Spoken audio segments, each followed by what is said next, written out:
Kita lanjutkan bab yang ke-76 dari kitab Riyadhus Shalihin, bab ihtimalil adza, bab tentang menanggung gangguan orang. Maksudnya kalau ada orang mengganggu kita, kita menanggungnya, alias tidak marah, tidak dongkol, tidak membalas. Nah, tidak membalas tapi apa? Menanggung. Ya sudah, saya terima gangguan Anda. Sabar. Qala Allah Ta'ala, berkata Allah Ta'ala, wal 'afina 'anil nas, orang-orang yang memaafkan manusia. Wallahu yuhibbul muhsinin. Allah mencintai orang-orang yang berbuat baik. Muhsin tadi mencakup dua hal. Muhsin dalam hal apa? Ibadah, sama dalam hal muamalah. Wa qala ta'ala, dan berkata Allah Ta'ala, wala man sabar, dan sungguh orang yang sabar, wa ghafara, dan memaafkan, inna dzalika, sesungguhnya hal itu, lamin azmil umur, termasuk apa? Perkara-perkara yang wajib. Wajib nama lainnya adalah azimah, jamaknya azaim. Wa fil babi, dan di dalam bab ini al ahadits sabiqah, ada hadis-hadis yang sudah lewat fil babi qablah, pada bab sebelumnya. 648. Wa an Abi Hurairah radhiyallahu anhu. Siapa nama Abu Hurairah? Abdurrahman ibnu Sakhrin, menurut pendapat yang paling rajih. Anna rajulan, bahwasanya ada seorang laki-laki dewasa, qala, berkata, ya Rasulullah, wahai Rasulullah, inna li qarabah, sesungguhnya saya memiliki kerabat, asiluhum, saya sambung kepada mereka, wa yaqta'uni, dan mereka putus kepada saya, wa uhsinu ilaihim, dan aku berbuat baik kepada mereka, wa yusi'una ilayya, dan mereka berbuat jelek kepada saya, wa ahlumu anhum, dan aku bersikap aris kepada mereka, wa yajhaluna alayya, dan mereka bersikap bodoh terhadap saya, bersikap jahil kepada saya. Faqala, maka Nabi sallallahu alaihi wasallam bersabda, lain, sungguh jika, kunta, adalah kamu, kama kulta, seperti yang kamu katakan, faka'annama, maka seolah-olah, tusifuhum, engkau suapi kepada mereka, al-malla, bara api, wala yazalu, dan tidak henti-hentinya, ma'aka, bersama engkau, minallahi ta'ala, dari Allah ta'ala, zahirun, penolong, alaihim, terhadap mereka, ma dumta, selama engkau itu, ala dzalik, atas kondisi tersebut. Hadis diriwayatkan oleh Imam Muslim, wa qad sabaqa syarhuhu, dan telah lewat penjelasannya, fi babi silatil arham, pada bab tentang silaturrahmi. Hadis ini adalah contoh bagaimana ihtimalul adza, menanggung gangguan orang lain. Kita sudah berbuat baik, dia membalas keburukan. Ya, biarkan, jangan balas keburukan dengan keburukan. Kita sudah bersikap aris, mereka malah bersikap jahil. Tidak usah kejahilannya dibalas. Rasulullah melarang kita menanggapi kejahilan dengan kejahilan. Rasulullah melarang kita membalas kemadharatan dengan kemadharatan. Apa dalilnya? Apa dalilnya? La dharara wa la dhirara. La dharara, tidak boleh berbuat madarat, wa la dhirara, tidak boleh saling memadharati. Saling memadharati itu gimana? Orang berbuat madarat kepada kita, kita madharati dia. Akhirnya lanjut terus nih. Karena itu, kalau ada orang berbuat zalim kepada kita, misalnya menuduh kita, tidak usah dibalas.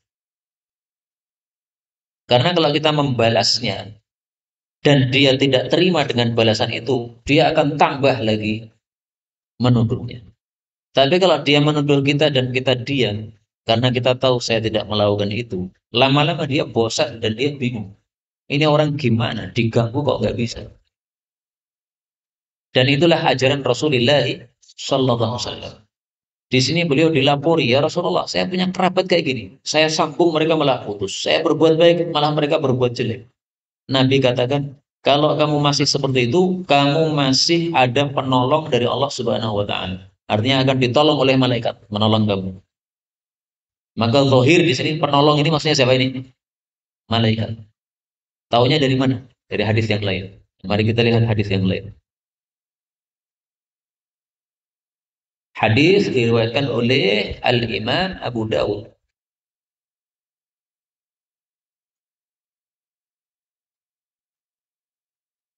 Suatu hari Abu Bakar As-Siddiq radhiyallahu anhu sedang duduk bersama Rasulullah Shallallahu Alaihi Wasallam. Tiba-tiba seseorang laki-laki mencela Abu Bakar As-Siddiq, mengganggu Abu Bakar As-Siddiq. Maka Abu Bakar As-Siddiq diam, alias tidak membalas. Dia mengganggu lagi yang kedua, beliau diam lagi. Dia mengganggu lagi yang ketiga, fantasara minhu Abu Bakrin. Maka Abu Bakar membalas. Ketika Abu Bakar membalas, berdirilah Rasul Shallallahu Alaihi Wasallam. Maka berkatalah Abu Bakar, awajatta, apakah kau marah kepada saya, wahai Rasulullah? Kok Anda meninggalkan tempat? Maka Rasulullah Shallallahu Alaihi Wasallam menjawab, nazala malakun, turun seorang malaikat, minas sama, dari langit, yukadzibuhu, mendustakan orang itu, bima qala laka, terhadap apa yang dia ucapkan pada engkau. Jadi dia menyakiti kamu dengan ucapan-ucapan, mengejek, menuduh, itu malaikatnya mendustakan. Misalnya, dia mengatakan, ya, Abu Bakar ini utang kepada saya, nggak mau melunasi. Padahal Abu Bakar nggak melakukan. Nah, ini berarti kan menuduh ini. Ini malaikat turun mengatakan, kamu dusta, Abu Bakar nggak kayak begitu. Kamu yang bohong. Falamman tasorta minhu. Tapi tatkala kamu membela diri, ya, atau membalas, waqa'a syaitan. Setan turun, setan nimbrung. Falam akun li ajlis, saya tidak mau duduk lagi, idh waqa'a syaitan, ketika setan sudah ikut nimbrung. Hadis riwayat Abu Dawud, Hasan dan ghairi. Nah, ini dalilnya. Nazala malakun, malaikat turun. Maka ada orang menuduh kita, kita diam, malaikat turun membela kita, mengucapkan atau mendustakan ucapan si penuduh tadi. Kamu bohong, dia nggak kayak begitu. Kamu itu ngawur, ngomongnya ngawur kamu. Kamu bohong, kamu dusta. Tapi kalau kita sudah membalas, maka setan datang. Karena itu ringkasnya, kalau ada orang mengejek kita atau menuduh kita, itu ada tiga kemungkinan. Kemungkinan pertama, kita diam, maka kita dibela oleh malaikat dan kita mendapatkan pahala dari Allah Subhanahu wa taala. Kemungkinan kedua, engkau membela diri, engkau membalas ejekan dia tapi dengan balasan yang setimpal. Maka di sini bu 00. Maksudnya kamu tidak dapat pahala, kamu juga tidak dapat dosa karena membalas yang setimpal. Kemungkinan yang ketiga, kamu membalas tapi dengan balasan yang lebih dahsyat, di situ kamu dapat dosa. Contoh, kamu diomongin oleh seseorang, ya, koyalan. Nah, kita jawab, oh, sing elek. Nah, itu berarti 00. Maksudnya kamu tidak dapat dosa, kamu juga nggak dapat pahala. Dia dapat dosa dia, kenapa? Dia yang mulai. Tapi kamu tidak dapat dosa, tidak dapat pahala. Kalau kamu mengatakan, kowe elek, kowe kethek, bapakmu yo elek, ibumu yo elek, bojomu yo elek. Nah, itu kita dapat dosa gitu. Karena dia mengejek kita satu kali, kita nambah-nambahi. Dia cuma mengatakan kowe elek, kita nambahi kowe kethek, bapakmu, ibu, bojomu. Nah, udah nanggung dosa berapa ini tambahnya ini? Maka pilih mana terserah. Pilih dapat pahala, dia. Pilih bu, nggak dapat apa-apa, balas tapi setimpal. Pilih dapat dosa, silahkan balas tapi melampaui batas. Dalilnya apa? Dalilnya nih. Oke. Wabalu, wabalu. Rasul Shallallahu Alaihi Wasallam bersabda, ini meruun syatamaka. Kalau ada seseorang mencela kamu, wa ayyaraka bi amrin laisa huwa fi, mencela kamu dengan sesuatu yang tidak ada pada dirimu, berarti menuduh. Fala tu'ayyirhu bi amrin huwa fi, kamu jangan membalas mencela dia dengan perkara yang betul-betul ada pada dirinya. Wada'hu, biarkan dia, diam saja. Yakun wabaluhu alaihi, maka akibat buruknya dia tanggung, wa ajruhu laka, pahalanya kamu dapatkan. Hadis riwayat Tayalisi, disahihkan oleh Ibnu Hibban. Ini dalilnya. Makanya Nabi Muhammad SAW dipanggil ya muzammam, beliau enggak membalas, beliau diam saja. Kenapa? Pilih pahala. Nah, ada tiga kemungkinan ini. Mana yang semestinya kita pilih? Allah Subhanahu wa taala menjawab pertanyaan ini di dalam surah Az-Zumar. Alladzina yastami'una al-qawla, terus fayattabi'una ahsana. Orang-orang yang mendengarkan ucapan lalu mengikuti yang terbaik. Ulaika alladzina hadahumullah. Mereka lah yang diberi hidayah oleh Allah. Wa ulaika hum ulul albab. Mereka lah orang-orang yang punya akal. Yang pilih yang terbaik yang punya akal. Pilih nomor dua, nomor tiga ini bukan termasuk ulul albab.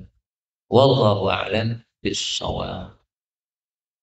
Kemudian dari hadis ini kita ambil pelajaran bahwasanya kalau ada seseorang lapor kepada kita, belum tentu perkataannya benar. Bisa jadi benar, bisa jadi juga salah. Karena itulah di sini Nabi mengatakan, la in kunta kama qulta. Kalau kamu betul seperti yang kamu ucapkan.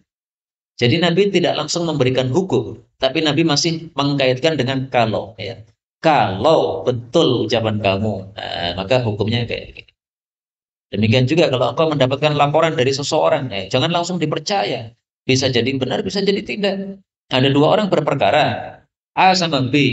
A datang kepada engkau, menceritakan, ini B berbuat gini-gini kepada saya. Belum tentu benar itu kan versi dia. Maka kalau mau mengetahui masalahnya, ya harus dua-duanya dipanggil. Ada masalah apa sebenarnya? Ya saya boleh nggak menjadi orang yang ketiga untuk mendamaikan? Nah itu bagus ya. Tapi kalau engkau langsung percaya dengan ucapan orang pertama, padahal ternyata orang yang kedua ini yang tidak bersalah, kamu nanti akan menyesal sendiri pada akhirnya. Baik, kita lanjutkan bab 77. Babul ghadab, bab marah idan tuhikat apabila dilanggar hurumatus syar'i, keharaman-keharaman syariat, wal intisari, dan bab tentang membela lidinillahi ta'ala, terhadap agamanya Allah Ta'ala. Dari bab ini kita ketahui bahwa marah itu tidak selalu tercela. Maka marah ada dua macam. Ada yang mahmud, ada yang terpuji, ada yang apa? Mazmum, ada yang tercela. Kalau kita marah karena hukum syariat dilanggar, ini marah yang terpuji seperti ini. Bahkan kalau hukum syariat dilanggar kita tidak marah, itu kita bisa dosa itu. Karena Nabi Shallallahu Alaihi Wasallam mengatakan, "Man ra'a minkum munkaran falyughayyirhu biyadihi, fa illam yastati' fa bilisani, fa illam yastati' fa biqalbihi, wa dzalika adhaful iman." Nah, maka marah minimal dengan hatinya.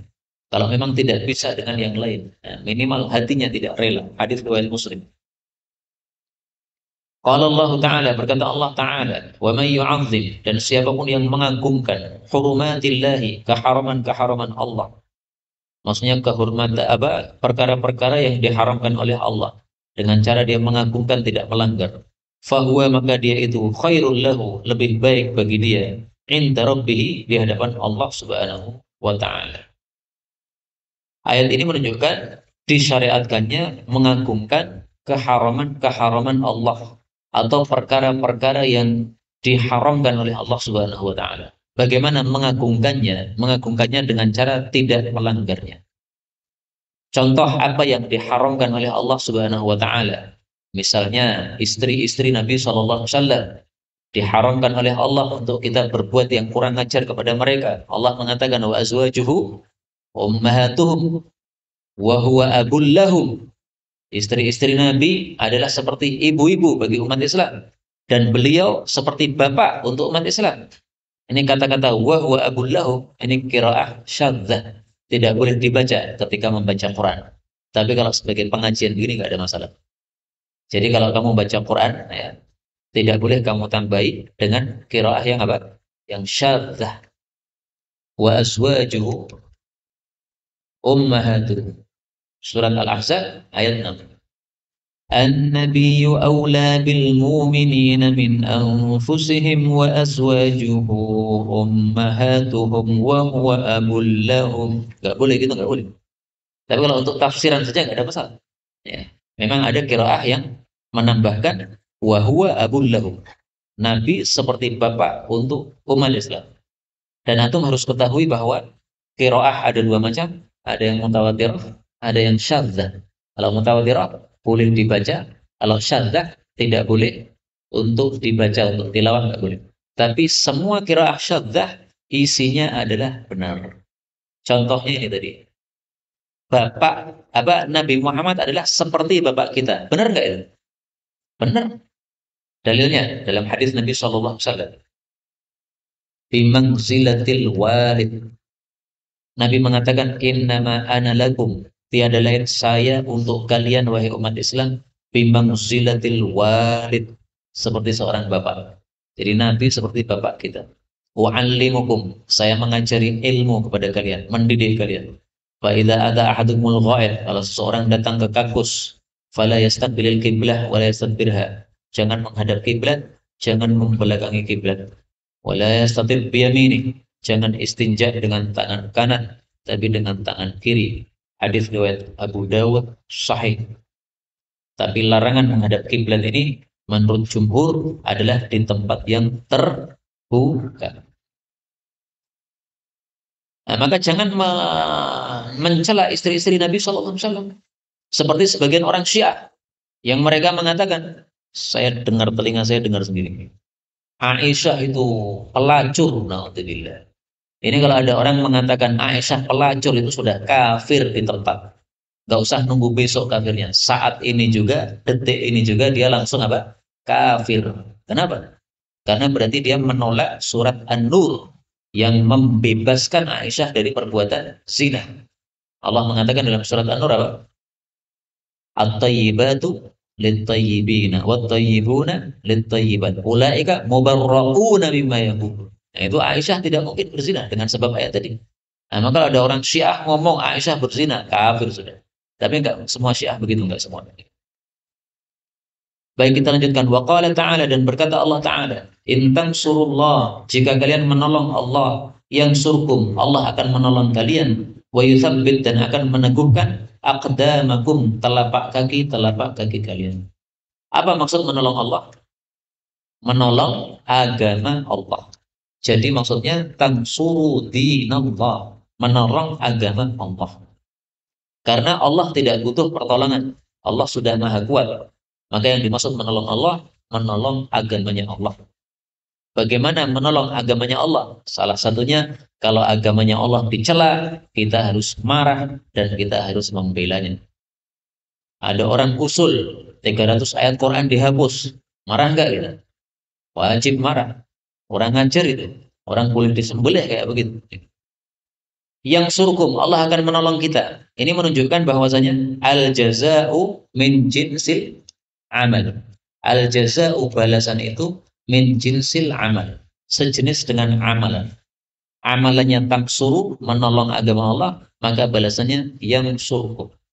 Dan ini kaidah al jaza' min jinsil amal, dalilnya sangat banyak sekali.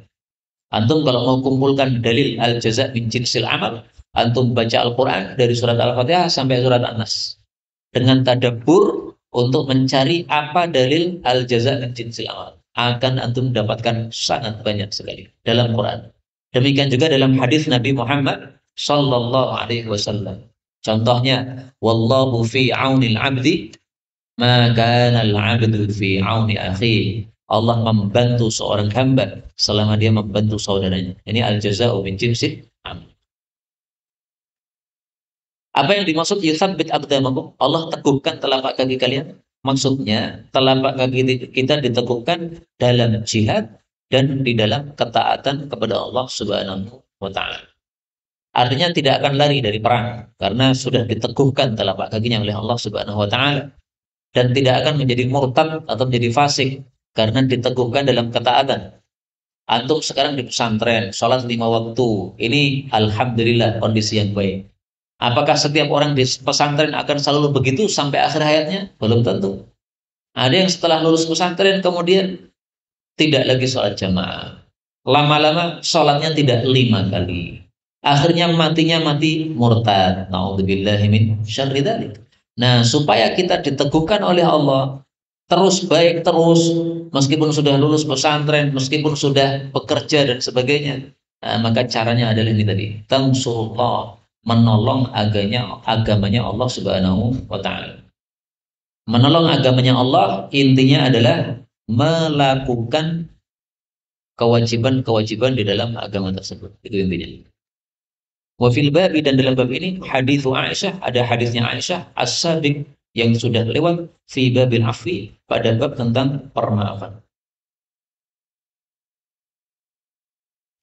Baik, ini hadisnya ada beberapa ya. Kita baca yang mudah. Hadis 649. Wa Nabi Mas'udin Uqbah bin Amr Al-Badri radhiyallahu anhu qala Ja'a telah datang rajulun seorang laki-laki ila Nabi sallallahu alaihi wasallam. Faqala maka dia mengatakan, ini sesungguhnya la ata'akharu sungguh mundur an salatis subuh dari salat subuh. Maksudnya tidak ikut salat subuh. Min ajli fulanin dari sebab si fulan mimma yutilu bina dari sebab dia memanjangkan terhadap kami. Maksudnya salat subuhnya terlalu lama.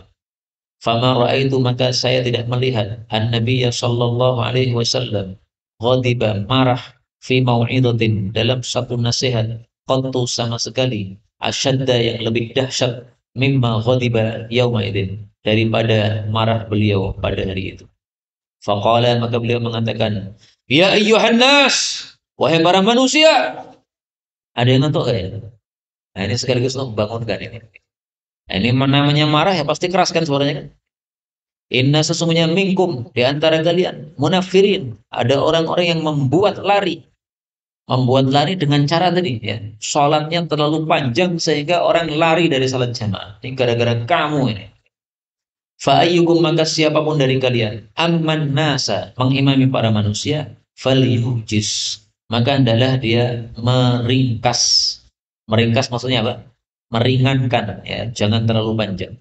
Kenapa? Fa'inna karena sesungguhnya mewaraihi di belakang dia al-kabir ada orang tua, was-saghir anak kecil, wadal haja dan orang yang punya hajat. Hadis muttafaqun alaih. Hadis ini menunjukkan bahwasanya Rasul Shallallahu Alaihi Wasallam kadang-kadang marah, tapi marahnya beliau selalu marah yang apa? Mahmud, marah yang terpuji. Marahnya beliau di sini apa? Sebabnya apa? Sebabnya ada seorang imam yang tidak memperdulikan maslahat umum. Dia hanya memperdulikan maslahat pribadinya. Dia senang sholat lama, maka dia sholat yang lama. Lamanya sampai keterlaluan. Dalam riwayat yang lain disebutkan sholatnya membaca surat Al-Baqarah. Nah, masa mengimami sampai Al-Baqarah sampai khatam ini gimana gitu? Ini pasti memberatkan ini. Nah, maka Nabi SAW marah dengan sangat dahsyat gara-gara dia mendolimi para makmum dengan mendahulukan maslahat dirinya sendiri. Karena itulah para ulama mengatakan al-maslahah al-ammah muqaddamatun ala al-maslahatil khassah. Maslahat umum harus didahulukan daripada maslahat khusus. Kamu suka salat panjang, itu maslahat khusus untuk kamu. Tapi kamu meninggalkan maslahat umum, yaitu untuk para jamaah. Para jamaah pada keberatan. Akhirnya yang jadi makmum cuma 2 orang, gara-gara terlalu lama. Mereka pada lari. Itu yang salah bukan makmumnya, tapi yang salah imamnya, karena terlalu panjang. Tapi kalau zaman sekarang menurut saya, tidak ada orang yang sholatnya terlalu panjang. Adanya orang sholatnya terlalu cepat sampai membuat sebagian jamaah lari tidak mau jadi makmum dia. Itu sama juga. Sholat tarawih 23 rakaat 7 menit, ngawurnya bukan main. Ini kalau Nabi masih hidup, mungkin beliau juga mengatakan, ya ayyuhan nas, inna minkum munafirin. Kalian itu membuat lari. Ada orang-orang yang tidak mau sholat tarawih sama kamu gara-gara 7 menitan itu. Nah itu juga bikin lari. Itu yang senang salat tarawih 7 menit itu paling orang-orang yang gitu-gitu. Orang-orang santri-santri kayak gini gak akan mau ya salat 7 menit 23 rakaat. Bukan salat namanya. Olahraga kayak gitu. Nah, maka saya pernah guyonan sama teman saya. Kalau antum pengen sehat, mampir di masjid sana saya sebutkan. Karena imamnya itu masya Allah cepatnya kayak olahraga. Nah di situ bukan cari pahala, cari sehat saja. Baik, kemudian dari hadis ini kita ambil pelajaran juga bahwasanya kadang-kadang Nabi memberikan hukum dengan menyebutkan sebabnya atau ilatnya. Di sini Nabi memberikan hukum. Kalau kamu mengimami manusia, imam sholatnya yang ringkas, yang ringan. Kenapa? Nah, beliau sebutkan ilatnya, sebabnya. Sebabnya di belakang ada orang tua, ada anak kecil, ada orang yang punya hajat. Yang punya hajat contohnya apa? Misalnya musafir. Ya.